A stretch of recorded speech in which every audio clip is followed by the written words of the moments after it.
Minister, I think the best we can get from these sessions is when we ask questions and get some answers.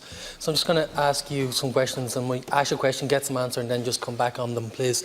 And apologies in advance if I'm interjecting or rushing you. There's a lot of questions to be asked at the minute. In the absence of any further clarity today, I want to go back to your statement on Friday, the statement that released from your department.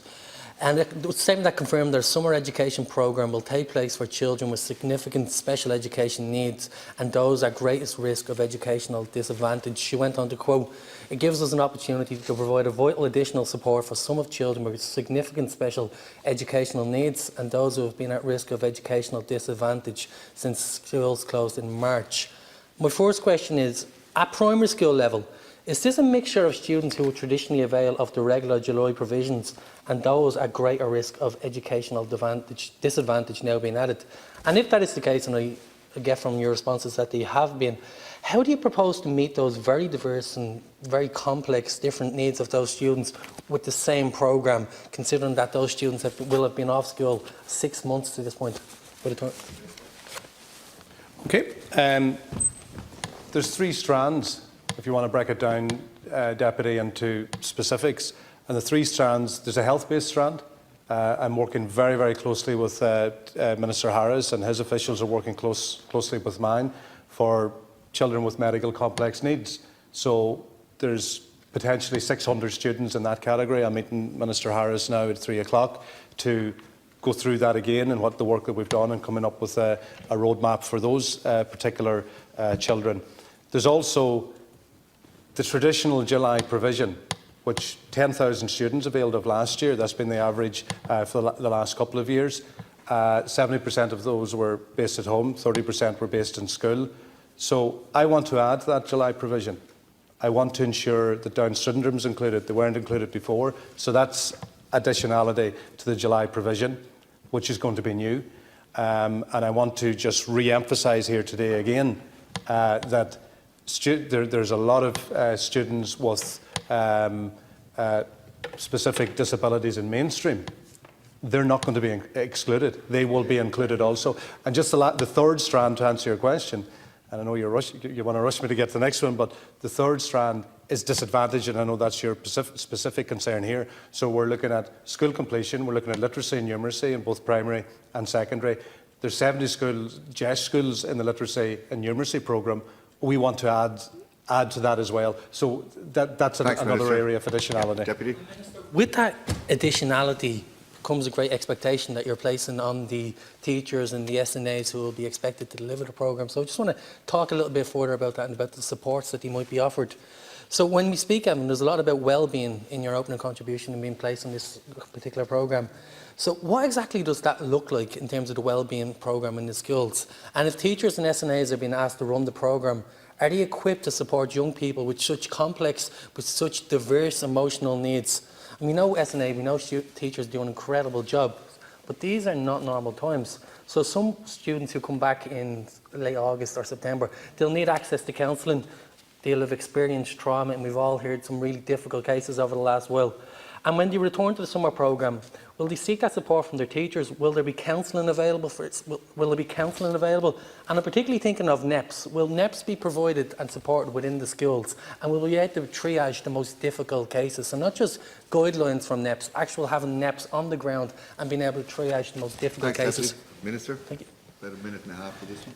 Yeah, well, look, NEPs are continually involved and have been involved and very, very directly involved with schools since the 12th of March. And in fact, NEPs would have had a significant role to play in determining the cancellation of the Leaving Cert in terms of the impact on well-being and mental health of students. So NEPs has a critical role.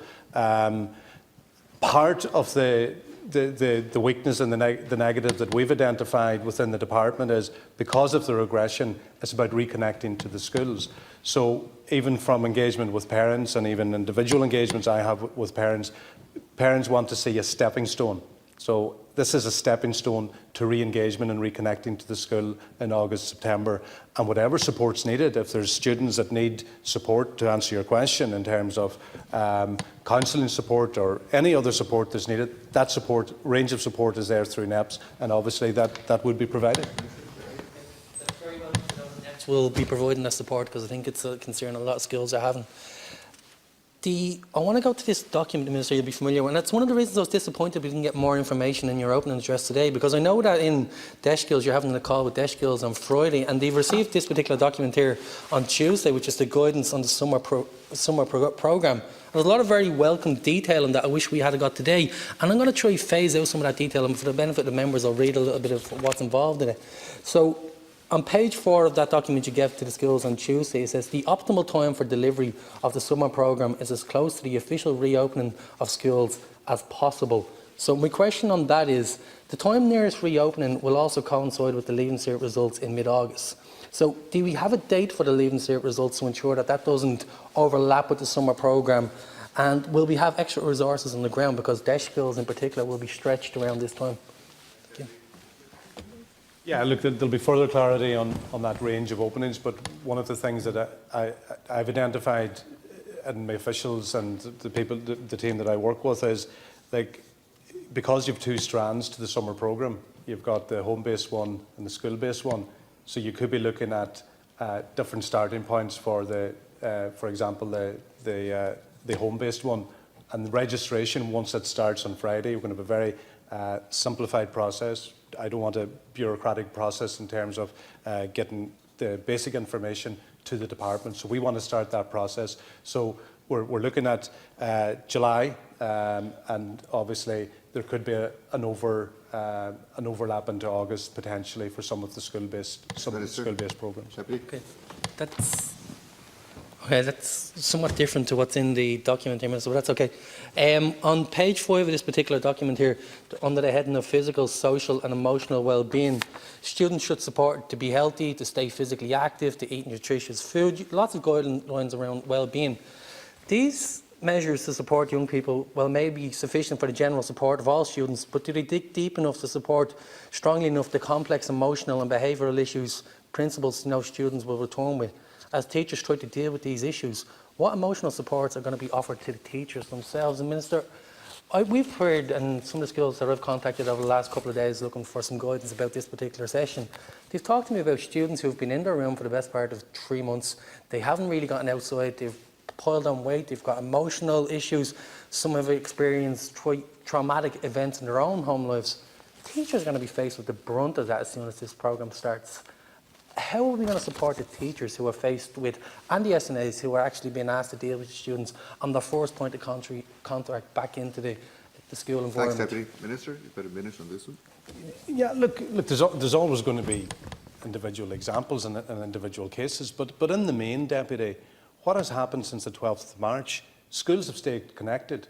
Schools haven't closed. While school buildings have closed, the education hasn't closed. So parents, with children with special needs, they have seen ongoing engagement, be it the SNA, principals staying in touch, and maybe not in all cases, but in the main, that has been the feedback that we're getting. So what's been missing here is actually the physical presence in the school, and that's why we want to reconnect.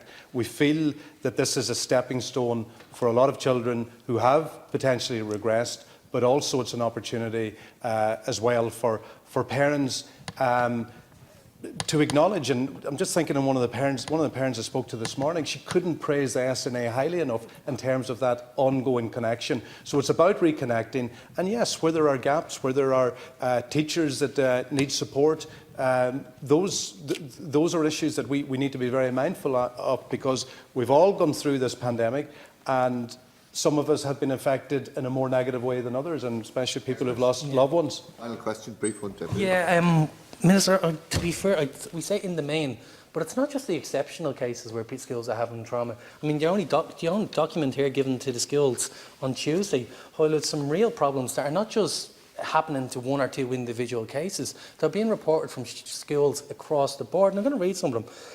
A lack of digital voices, students not having access to necessary technological skills, students not having appropriate space or facilities to work in from at home, the lack of scaffolding or learning that will take place in classrooms.